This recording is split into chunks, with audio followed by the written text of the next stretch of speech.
Welcome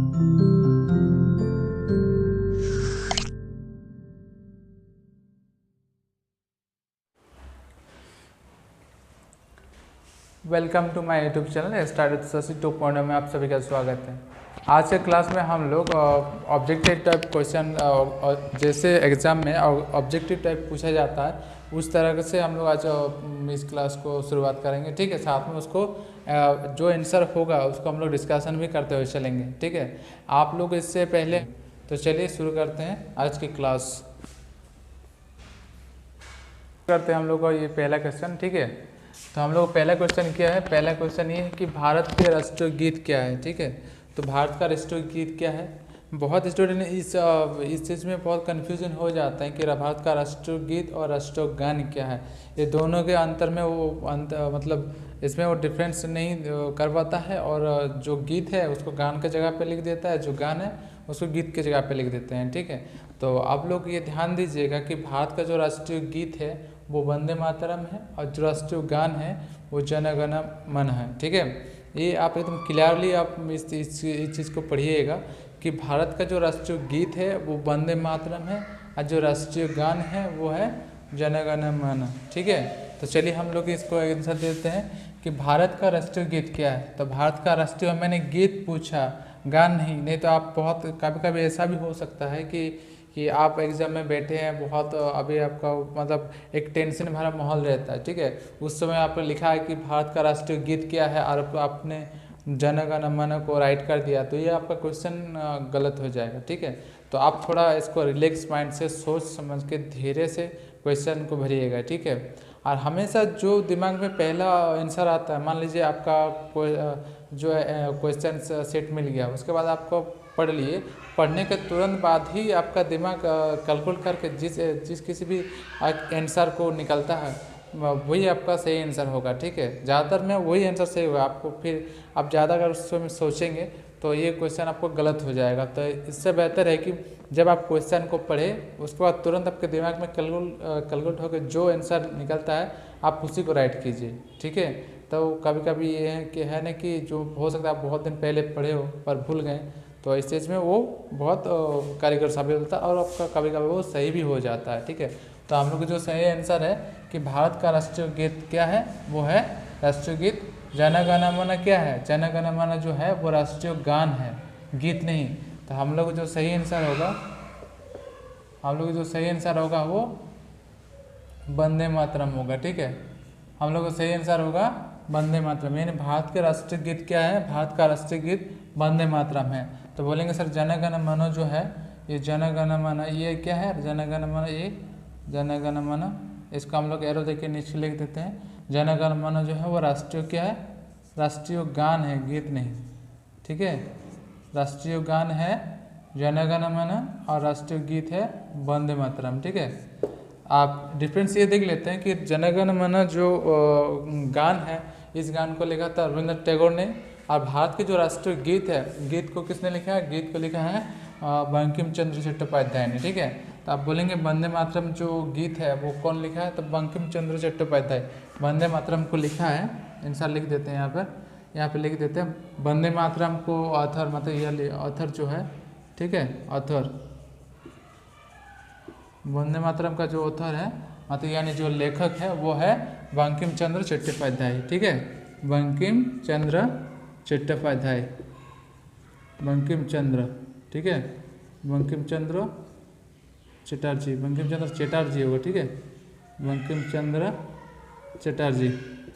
अब इसमें बंकिम चंद्र चटर्जी ने वंदे मातरम को जो लिखा है, तब क्वेश्चन आपके मन में सवाल होता है कि कब लिखा है। ठीक है, कि हो सकता है कि आपको क्वेश्चन में ये पूछ दे कि भारत का जो राष्ट्रीय गीत है वो कब लिखा है और किसने लिखा है। ठीक है, आपका मतलब क्वेश्चन तो एक ही है। मैंने जैसे पहले कहा था कि एक क्वेश्चन जो बनते हैं उसका इर्द गिर्द चारों ओर से ना उस क्वेश्चन क्यों हुआ, कब हुआ, किसने लिखा, कैसे हुआ, इस सारे चीज़ को आप एक बार एनालाइज कर लीजिए और धीरे से उसको कॉपी में नोट डाउन करिए। ठीक है, तो मतलब उस रिलेटेड क्वेश्चन से आपको बने तो आपको छूटना नहीं चाहिए।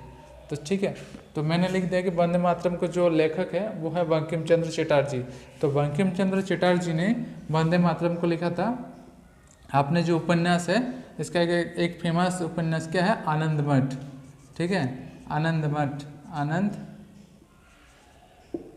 मठ, ठीक है, आनंद मठ। ये आनंद मठ जो उपन्यास है, आनंद मठ जो उपन्यास है, इस उपन्यास से ही, आनंद मठ उपन्यास से ही उसको लिया गया है, ठीक है। वंदे मातरम जो सॉन्ग है वो आनंद मठ से ही लिया गया है, ठीक है। और बंकिम चंद्र चटर्जी ने आनंद मठ को कब लिखा था? 1882, ठीक है, 1882 हो गया। तो इसमें देखिए हम लोग को क्वेश्चन एक की है, लेकिन इसके साथ हम लोग को कितना सारा क्वेश्चन मिल गया, एक ही क्वेश्चन हम लोग इसमें 4 क्वेश्चन बना लिए, ठीक है। जैसे भारत का राष्ट्रीय गीत क्या है? वंदे मातरम। तो वंदे मातरम तो राष्ट्रीय गीत है, तो राष्ट्रगान क्या है? राष्ट्रगान है सर बोलेंगे जनगण मन, ठीक है। जो जनगण मन है ये वो राष्ट्रीय गान है, और राष्ट्रीय गीत है वंदे मातरम, ठीक है। साथ में देखिए वंदे मातरम को किसने लिखा है, ठीक है। आप बोलेंगे सर जो वंदे मातरम है वो लिखे हैं जो बंकिम चंद्र चटर्जी ने, ठीक है। आप ये भी क्वेश्चन हो सकता है कि वंदे मातरम कहाँ से लिया गया है, तो क्वेश्चन यही है, इस क्वेश्चन का सही उत्तर यही होगा कि बंकिम चंद्र के जो आनंद मठ उपन्यास है उसमें से वंदे मातरम सॉन्ग को लिया गया है, ठीक है। और आनंद मठ को किसने रचना किया था, क्वेश्चन ये भी हो सकता है कि आनंद मठ का रचना किसने किया था, तो आपका सही आंसर हो जाएगा कि बंकिम चंद्र चटर्जी ने आनंद मठ उपन्यास का रचना किया था 1882 में, ठीक है। अब दोनों में थोड़ा सा और डिफरेंस देख लेते हैं। वंदे मातरम जो है, वंदे मातरम का ड्यूरेशन मतलब उसका समय कितना है, वंदे मातरम का जो ड्यूरेशन है यानी उसका जो कितना समय में गाया जाता है, वंदे मातरम को गाया जाता है 1 मिनट, ठीक है। यहाँ लिख देते हैं 1 मिनट 9 सेकेंड, ठीक है, 1 मिनट 9 सेकेंड। वंदे मातरम को कितना मिनट में गाया जाता है, बोलेंगे 1 मिनट 9 सेकेंड, ठीक है। तो उस तरह का सर देखिए राष्ट्रीय गान को कितना समय में गाया जाता है, तो ये बहुत सारे स्टूडेंट को ये पता होगा कि राष्ट्रीय जो गान है इसको 52 सेकंड में गाया जाता है, ठीक है। लेकिन ये कन्फ्यूजन इसी में रहता है कि राष्ट्रीय गीत को कब कितना समय में गाया जाता है, ठीक है। क्योंकि आप तो राष्ट्रीय गीत है उसको आप इस तरह से कि एक छोटा सा गान को 1 घंटा तो नहीं खींच सकते हैं ना, उसका एक समय सीमा है, ठीक है। तो जो राष्ट्रीय गीत है उसको हम लोग कितने समय में हम लोग उसको गाते हैं, 1 मिनट 9 सेकंड में, ठीक है। उसी तरह राष्ट्रीय गान को हम लोग गाते हैं 52 सेकंड में, ठीक है। हम लोग यहाँ पे लिख देते हैं जो राष्ट्रीय गान है इसको हम लोग कितने सेकंड में गाते हैं, 52 सेकंड, ठीक है, 52 सेकंड हो गया। राष्ट्रीय गान को गाते हैं हम लोग 52 सेकंड में, और राष्ट्रीय जो गीत है यानी राष्ट्रीय जो गीत है राष्ट्रीय गीत को गाते हैं 1 मिनट 9 सेकंड में, ठीक है। तो ये हो गया हम लोग को पहला क्वेश्चन का सही आंसर, ठीक है।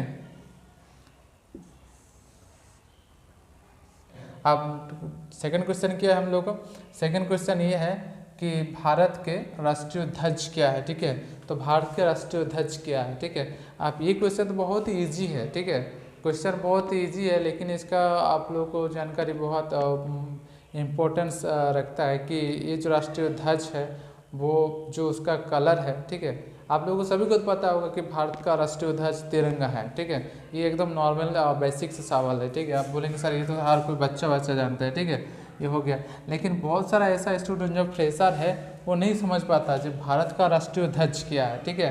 वो लिख देगा ताजमहल या फिर अशोक स्तंभ, ठीक है। माने देखो एक क्वेश्चन का सही है, आप कभी कभी जब एग्जाम में बैठते हैं तो आपके मन में ये सवाल होता है कि यार तिरंगा सही आंसर है कि अशोक स्तंभ सही आंसर है, ये दोनों के बीच में आप घिर जाते हैं, ठीक है। तो इसलिए मैं क्लियरिटी कर देता हूँ कि भारत का जो राष्ट्रीय ध्वज है वो है तिरंगा, ठीक है। भारत का राष्ट्रीय ध्वज क्या है, वो है तिरंगा, तिरंगा राष्ट्रीय ध्वज है। भारत का राष्ट्रीय प्रतीक क्या है, भारत का राष्ट्रीय प्रतीक है अशोक स्तंभ, क्या है, भारत का राष्ट्रीय प्रतीक जो है वो अशोक स्तंभ है, और राष्ट्रीय जो ध्वज है वो तिरंगा है, ठीक है।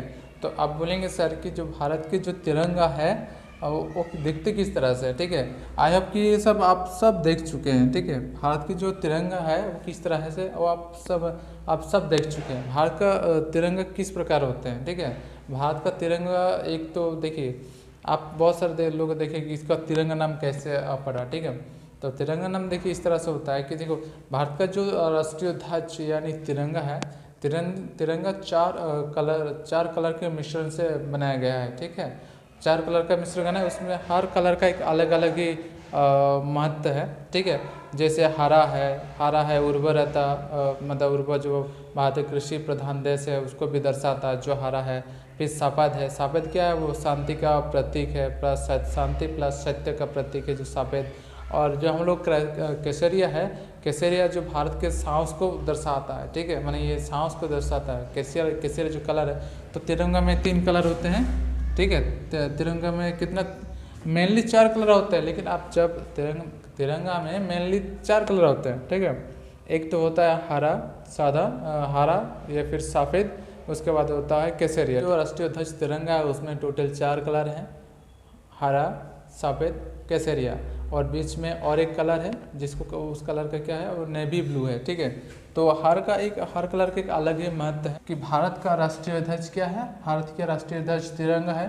तिरंगा में मेनली 4 कलर दिखे जाते हैं। एक पहला कलर होता है केसरिया, सबसे ऊपर में होता है केसरिया, बीच में सफ़ेद और सबसे नीचे में होता है हरा, ठीक है। केसरिया, सफ़ेद, हरा। केसरिया जो रंग है वो भारत के सांस का प्रतीक को दर्शाता है, सांस को दर्शाता है। सफ़ेद जो है वो शांति और सत्य का प्रतीक माना जाता है। और हरा जो है ये सभ्य प्लस उर्वरता, मतलब भारत बोले ना कि एक कृषि प्रधान देश है, तो इसलिए जो उर्वरता है इसको दर्शाता है, ठीक है। हरा प्लस हरा जो है वो उर्वरता की ओर दर्शाता है, मतलब कृषि के क्षेत्र में दर्शाता है। और जो नेवी ब्लू है जो उस झंडे को बीच जो एक नेवी ब्लू कलर के जो गोलाकार चक्र है उसमें टोटल कितने, ये काफ़ी एग्जाम में पूछा गया है। जो भारत के झंडे को बीचों बीच जो एक नेवी ब्लू गोलाकार चक्र है उसमें कितने तिलिया हैं, ठीक है। तो आपका ये सही आंसर हो जाता है कि आप उस तिलिया में उस गोलाकार चक्र में टोटल 24 तिलिया है। कितना है, 24 तिलिया। इसका कारण क्या है, 24 तिलिया का क्या काम है, आप बोलेंगे सर जो भारतीय झंडा, भारतीय राष्ट्रीय ध्वज है, जो उसमें राष्ट्रीय ध्वज के जो बीचों बीच एक गोलाकार जो चक्र है नेवी ब्लू कलर के, उससे मनुष्य के 24 तिलिया, मनुष्य के 24 गुणों को दर्शाता है, ठीक है। और लास्ट क्वेश्चन और एक इम्पोर्टेंट ये हो गया कि भारत के राष्ट्रीय ध्वज को अपनाया गया था 22 जुलाई 1947 को, ठीक है, 22 जुलाई 1947 को। चलिए अपन लोग तीसरे नंबर क्वेश्चन को देख लेते हैं। भारत के राष्ट्र पक्षी का नाम क्या है, ठीक है। भारत के राष्ट्र पक्षी का नाम क्या है, ठीक है। तो देख लेते हैं भारत के राष्ट्रीय पक्षी का नाम क्या है। भारत का राष्ट्रीय ऑप्शन में हम लोग को दिया है, 4 ऑप्शन दिया हुआ है, ठीक है। बाज पक्षी दिया हुआ है, कबूतर है, मोर है, कोयल है, ठीक है। तो ये एकदम क्वेश्चन आसान सा सवाल है कि देखिए भारत का जो राष्ट्रीय पक्षी है वो मोर है, ठीक है। एक क्या है, भारत का राष्ट्रीय पक्षी मोर है। लेकिन उससे बड़ा सवाल ये होता है कि जो भारत का राष्ट्रीय पक्षी मोर है इसको कब अपनाया गया है, ठीक है। क्योंकि देखो जो नॉर्मल जो चीज़ें होता है, नॉर्मल जो बेसिक जो नॉलेज होता है, ये हर कोई बोल देगा सर कि भारत का राष्ट्रीय पक्षी मोर है। लेकिन उसको थोड़ा सा और हट के पूछेंगे कि भारत का जो राष्ट्रीय पक्षी मोर है इसको कब अपनाया गया, तब उसका मुंह बंद हो जाता है, ठीक है। मैं चाहता हूँ जो आप लोग स्टूडेंट है, आप जो भी ये पढ़ रहे हैं, आप लोग को थोड़ा बहुत एक जगह 2-3 क्वेश्चन आराम से आ जाना चाहिए, ठीक है। मैंने पहले कहा कि हो सकता है कि ये पूछ दे कि एग्ज़ाम में भारत का जो राष्ट्रीय पक्षी मोर है उसको कब अपनाया गया या फिर उस समय कौन प्रधानमंत्री थे, ये पूछ भी सकता है, ठीक है। तो इसलिए क्वेश्चन को मैंने ये लिखा है, ठीक है। तो भारत के जो राष्ट्रीय पक्षी है, भारत का राष्ट्रीय पक्षी क्या है, भारत का राष्ट्रीय पक्षी है मोर, ठीक है। भारत का राष्ट्रीय पक्षी कौन है, भारत का राष्ट्रीय पक्षी मोर। आप बोलेंगे सर भारत का राष्ट्रीय पक्षी जो मोर है इसमें कब अपनाया गया है, मतलब इसको कब घोषित किया गया है कि भारत का राष्ट्रीय पक्षी मोर होगा, ठीक है। तो इसका सही आंसर होगा भारत का जो राष्ट्रीय पक्षी मोर है, भारत का जो राष्ट्रीय पक्षी मोर है इसको अपनाया गया है 1963 को, 1963 को। आप बोलेंगे कि 1963 को जब ये अपनाया गया था तब उस समय देश के प्रधानमंत्री कौन थे, ठीक है। तो ये भी बहुत ही आसान सा सवाल है क्योंकि हम लोग जो पहले आफ्टर फ्रीडम यानी भारत स्वतंत्रता प्राप्त करने के बाद एक ही जो प्राइम मिनिस्टर थे जो लगातार 2 बार सत्ता में रहे हैं, ठीक है। तो इसका सही आंसर मैंने थोड़ा सा आपको क्लू दे दिया ताकि आप लोगों को समझ में आए, ठीक है। चलिए मैं बता देता हूँ। जो 1960 के मोर को जो राष्ट्रीय पशु के रूप में, राष्ट्रीय जो राष्ट्रीय पक्षी के रूप में जो घोषित किया गया है 1963 के, उस समय भारत के प्रधानमंत्री जो थे हम लोग के जवाहरलाल नेहरू थे। ठीक है, कौन थे? जवाहरलाल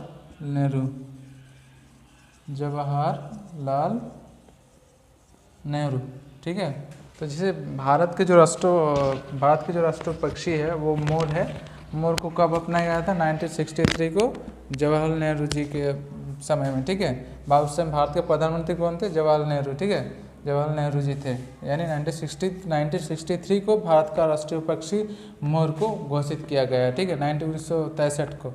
ये आंसर सही है। चलिए अब मिलते हैं हम लोग चौथा क्वेश्चन में। भारत का राष्ट्रीय पशु का नाम क्या है? ठीक है, तो भारत का राष्ट्रीय पशु का नाम क्या है? भारत का राष्ट्रीय पशु का क्या नाम है? ठीक है, तो ये बहुत इम्पोर्टेंट क्वेश्चन है। ठीक है, साथ में आप लोग इसमें काफ़ी बार आपको कन्फ्यूजन हो जाता है कि जो भारत का राष्ट्रीय पशु है वो कौन सा है। ठीक है, आप बोलेंगे, कोई बोलते हैं शेर है, कोई बोलता है बाघ है, कोई बोलता है शेर है, कोई बाघ। इस वजह से आप कन्फ्यूजन क्रिएट हो जाता है। ठीक है, तो ये जो कन्फ्यूजन है इसको आप क्लियरिटी में बदल दीजिए और साथ में आप तैयारी जो है स्ट्रॉन्ग से करिए। ठीक है, तो चलिए देखते हैं भारत का जो राष्ट्रीय पशु है वो कौन सा है। ठीक है, एंड मेरा क्वेश्चन ये है, भारत के राष्ट्रीय पशु का क्या नाम है? ठीक है, तो भारत के जो राष्ट्रीय पशु है वो है बाघ। ठीक है, भारत का राष्ट्रीय पशु कौन सा है? बोलेंगे सर भारत का जो राष्ट्रीय पशु है 1972। ठीक है, या 1972 को बाघ को राष्ट्रीय पशु के रूप में घोषित किया गया।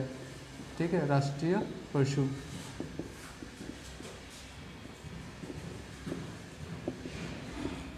तो 1972 में और एक्ट भी हुआ था। 1972 एक्ट में कौन हुआ था? 1972 जो एक्ट है वो एक्ट क्या है?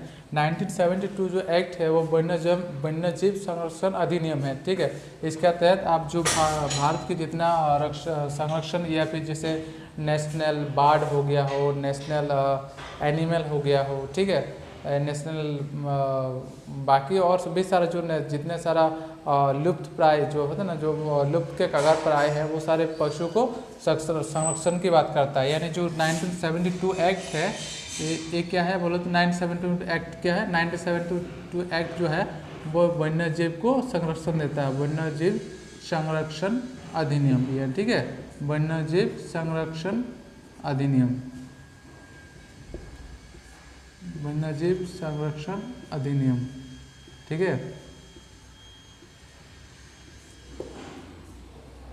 तो देखिए जो भारत का राष्ट्रीय पशु है, राष्ट्रीय पशु भारत का राष्ट्रीय पशु बाघ है, लेकिन बाघ को 1972 में राष्ट्रीय पशु के नाम से घोषित कर दिया गया। ठीक है, जिस वर्ष मतलब वन्यजीव संरक्षण अधिनियम बना। ठीक है, ये कब बना है? 1972 को भारत के राष्ट्रीय पशु बाघ को 1972 में राष्ट्रीय पशु रूप में घोषित किया गया और 1972 में ही वन्यजीव संरक्षण अधिनियम भी बना है। ठीक है, ये काफ़ी महत्वपूर्ण एक्ट है जो हर एग्जाम में पूछा जाता है। यानी सिर्फ आपका SSGD हो या फिर कोई कॉन्स्टेबल लेवल, ये ऐसा नहीं कि वन्यजीव संरक्षण जो अधिनियम है ये आपका UPSC में भी पूछा बहुत बार गया है। ठीक है, ये काफ़ी महत्वपूर्ण एक्ट है। ठीक है, तो आप ये जान के चलिए। तो जो 1972 एक्ट जो है इसमें वन्यजीव संरक्षण अधिनियम के तहत जो बाघ को संरक्षण प्रदान करने की बात कही गई है और साथ में ये जो संरक्षण अधिनियम के तहत जो बाघ उस समय लुप्त के कगार पे आ गए थे। ठीक है, तो उस समय जो भारत सरकार ने एक जो है एक योजना लॉन्च किया था। ठीक है, टाइगर योजना के नाम पे। ठीक है, तो टाइगर योजना के नाम पे, टाइगर परियोजना के नाम पे एक योजना स्टार्ट किया था। ठीक है, उसके तहत भारत में आज टोटल कितना क्या बोलते हैं अभयारण्य बना है। ठीक है, मतलब जो इधर को ये जो मांसाहारी प्राणी है जो मांस खाते हैं वो तो इंसान के साथ नहीं रह सकता, तो इसलिए उनको सरकार ने वन्यजीव संरक्षण अधिनियम के तहत टोटल भारत में 27 अभयारण्य बनाया है। ठीक है, टोटल 27 अभयारण्य बनाया, मतलब उसका रहने का जगह बना दिया है। ठीक है, अभयारण्य मतलब उसको रहने का जगह बनाया है। ठीक है, जिसमें वो लोग रहता है। तो टोटल कितना है? ये टोटल 27 है, ठीक है।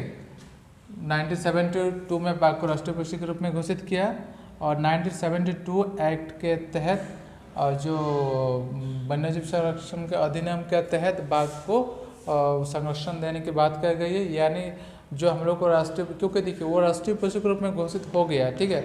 इसलिए किसी भी कहीं भी जगह पे अगर आपको बाघ मिल जाता है, फिर बाघ ने बहुत सारा क्षति पहुंचाता है इंसान को, तो फिर भी मतलब कोई उसको मार नहीं सकता है, क्योंकि सरकार के थ्रू ये मना कर दिया गया है, ठीक है। तो अगर कोई किसी को वन्य जीव की तरफ से कुछ हानि पहुंचता तो काफ़ी बार सरकार उसे उसका परिवार वालों को कुछ पैसा मुहैया भी कराया था, ठीक है। तो चलिए, और एक बात ये भी जान लीजिए, जो टाइगर योजना है वो कब क्या शुरू किया गया था। जो टाइगर योजना है, इस टाइगर योजना को टाइगर योजना, ठीक है, टाइगर योजना को शुरू किया गया था 1973 को, ठीक है, 1973 को टाइगर योजना को जो शुरू किया गया था 1973 को शुरू किया गया था, ठीक है। भारत को बाघ को राष्ट्रीय पशु के रूप में घोषित किया था 1972 को, ठीक है।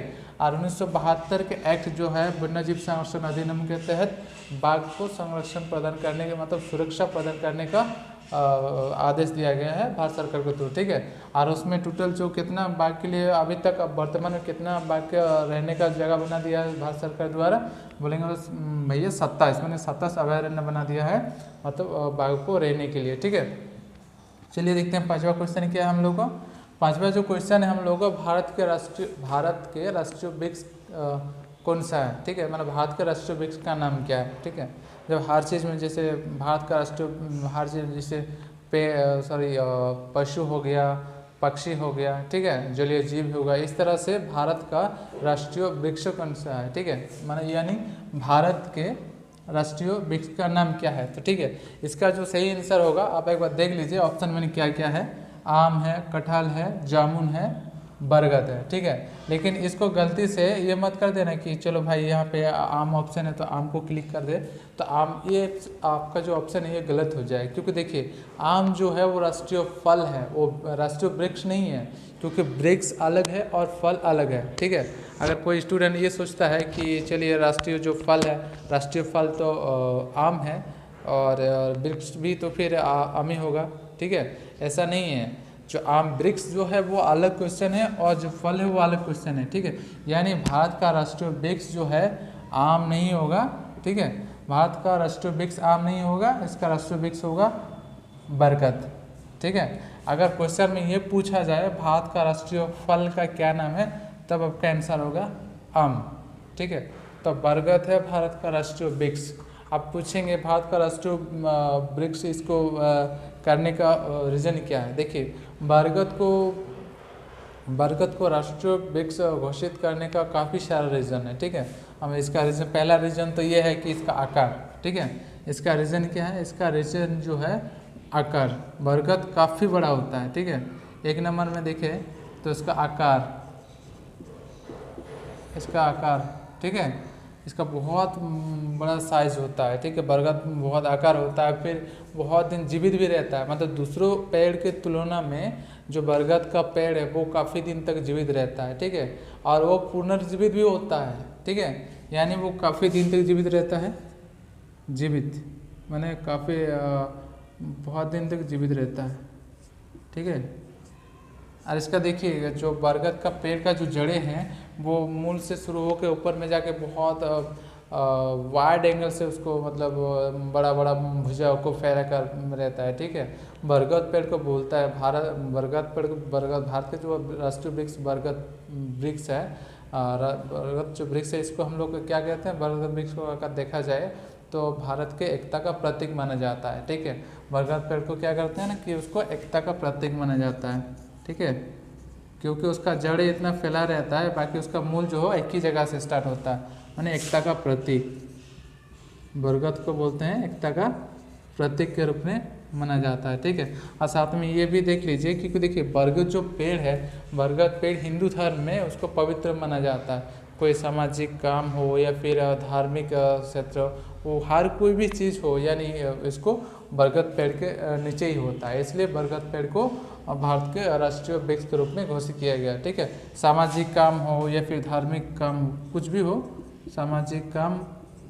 आप पुराने ज़माने में देखे होंगे कि कुछ भी अगर जब पंचायत नहीं बना था, मतलब ये पंचायत सिस्टम नहीं था, उस टाइम भी पंचायत टाइम ने, अभी तो जैसे गांव-गांव में पंचायत सिस्टम बन गया, तो कुछ भी मीटिंग होता है तो पंचायत बुलाते हैं, उसके लिए अलग भवन बनाएगा। लेकिन जब एंशियंट काल में, यानी प्राचीन काल में, जब ये सब कुछ सिस्टम नहीं था, उस टाइम जो बरगद का पेड़ में ही सब कुछ विचार वगैरह हुआ करता था। ठीक है, तो चलिए देखते हैं अब छठवां क्वेश्चन। 6 क्वेश्चन हम लोगों को क्या है कि भारत का राष्ट्रीय जलीय जीव कौन सा है। ठीक है, तो इसका सही आंसर क्या है, भारत का राष्ट्रीय जलीय जीव कौन सा है। ठीक है, आप बोलेंगे भैया कि शार्क मछली है, क्योंकि शार्क मछली तो बहुत बड़ा होता है। ठीक है, कई का बार तो एक छोटा जो जहाज होते हैं उसको भी वो पायलट रखने की क्षमता रखते हैं। तो ठीक है, अगर इस तरह से आप सोचेंगे कि यहाँ पर है शार्क मछली राइट होगा, तो नहीं, शार्क मछली नहीं है, ना ही मगरमच्छ है। ठीक है, तो इसका सही आंसर जो है, भारत का राष्ट्रीय जलीय जीव है गंगा सूंस। इसको हम लोग डॉल्फिन भी कहते हैं। ठीक है, गंगा सूंस। ठीक है, भारत का राष्ट्रीय जलीय जीव है गंगा सूंस, इसको हम लोग बोलते हैं डॉल्फिन भी बोल सकते हैं। ठीक है, डॉल्फिन बोलते हैं, इंग्लिश में डॉल्फिन होता है और शुद्ध हिंदी में गंगा सूंस भी बोला जाता है, तो इसको बोलते हैं डॉल्फिन। ठीक है, तो भारत का राष्ट्रीय जलीय जीव कौन हुआ, भारत का राष्ट्रीय जलीय जीव जो हुआ है वो है डॉल्फिन। ठीक है, और डॉल्फिन को कब भारत का राष्ट्रीय जलीय जीव के रूप में घोषित कर दिया गया, तो बोलेंगे सर जो भारत का राष्ट्रीय जलीय जीव है उसको 2010 में 18 मई यहाँ पर लिख देते हैं, 18 मई 2010 को, ठीक है, भारत सरकार द्वारा ये घोषित किया गया है कि गंगा डॉल्फिन को भारत का राष्ट्रीय जलीय जीव के रूप में राष्ट्रीय जलीय जीव के रूप में घोषित किया है। वो कब किया गया था, 18 मई 2010 को। गंगा मतलब जो गंगा के डॉल्फिन, ये डॉल्फिन तो बहुत सारी जगह रहता है, लेकिन जो बेसिकली गंगा में जो डॉल्फिन पाया जाता है उसी को हम लोग राष्ट्रीय जलीय जीव कहते हैं। ठीक है, यानी गंगा में क्या है, गंगा सूंस, इसलिए मैंने आंसर ही इस तरह से लिख दिया है कि भारत के राष्ट्रीय जो जलीय जीव है वो है गंगा सूंस। ठीक है, वो है डॉल्फिन। क्या है, डॉल्फिन। तो आप ये भी जान लीजिए, जो डॉल्फिन जो है हम लोगों को भारत के गंगा नदी को पवित्रता और मीठे पानी का सबूत देता है, क्योंकि डॉल्फिन एक ऐसा जीव है जो एकदम साफ़ सुथरा पानी में रहने का पसंद करते हैं, साथ में वो मीठे पानी में बसवास ज़्यादा करती है। ठीक है, तो ये हो गया। साथ में ये भी देख लेते हैं, काफ़ी बार क्वेश्चन में पूछा है डॉल्फिन क्या जीव है। ठीक है, डॉल्फिन जो जीव है वो एक समुद्र स्तनधारी जीव है, यानी जैसे हम लोग इंसान में स्तनधारी जीव है। ठीक है, या फिर पशु जो स्तनधारी जीव है, बच्चा पैदा करने के बाद वो स्तनधारी अपना बच्चे को दूध पिलाते हैं, उस तरह से जो डॉल्फिन है वो भी स्तनधारी जीव है। ठीक है, डॉल्फिन है, व्हेल है, या फिर पोर्पोइज है, ये सातवीं है जो है, ये सातों जैसे है ना, ये स्तनधारी जीव है। डॉल्फिन है स्तनधारी जीव। ठीक है, जो समुद्र प्राणी है पर स्तनधारी जीव है। ठीक है, देख लीजिए। और इसको और एक इम्पोर्टेंट ये है कि ये हम लोग जैसे इंसान जैसे हवा में सांस लेते हैं, यानी हवा में ऑक्सीजन लेते हैं, उसी प्रकार से डॉल्फिन भी उसको सांस लेने के लिए समुद्र से या फिर पानी से बाहर आना पड़ता है। ठीक है, इसलिए कई बार देखे होंगे जहाज़ में जाते जाते कि डॉल्फिन आपके जहाज़ के आगे आगे जा रहा है, क्योंकि उसको सांस लेने के लिए ऊपर आना पड़ता है, वो हमेशा के लिए नीचे में नहीं रह सकता। जैसे बाकी जीव समुद्र तल के नीचे जो है वो बहुत देर तक नहीं रह सकता है, उसको सांस लेने के लिए समुद्र के ऊपर उठना पड़ता है। ठीक है, तो चलिए आज के लिए इतना ही। भारत के राष्ट्रीय जलीय जीव है गंगा सूंस। ठीक है, सूंस को डॉल्फिन भी कहा जाता है, और डॉल्फिन को 18 मई 2010 को भारत सरकार द्वारा राष्ट्रीय जलीय जीव के रूप में घोषित कर दिया गया। ठीक है, तो चलिए अब हम लोग मिलते हैं नेक्स्ट क्लास में। हम ये वीडियो काफ़ी लंबा हो चुका है, तो बाकी जो क्वेश्चन और 2-3 क्वेश्चन बचा रह गए हैं तो वो हम लोग अटेंड करेंगे नेक्स्ट क्लास में, यानी इंटरनेशनल जीके पार्ट 3 क्लास में उसको हम लोग विश्लेषण करेंगे साथ में, ठीक है। क्योंकि अभी जो ये सीरीज है वो लगातार चलता ही रहेगा, ठीक है। आई होप कि आप लोग मुझे सपोर्ट करेंगे और इसी तरह सपोर्ट करते रहेंगे। साथ में अगर हमारा वीडियो को बहुत मेरा वीडियो से आपको अगर थोड़ा सा भी कुछ नॉलेज हुआ हो या फिर आपको ये पसंद आया तो प्लीज़ मेरा जो यूट्यूब चैनल है स्टडी विद शशि 2.0 को सब्सक्राइब कर दीजिए। साथ में बेल जो आइकन है उसको दबा दीजिए, लाइक शेयर एंड सब्सक्राइब कर दीजिए। चलिए मिलते हैं नेक्स्ट क्लास में, धन्यवाद।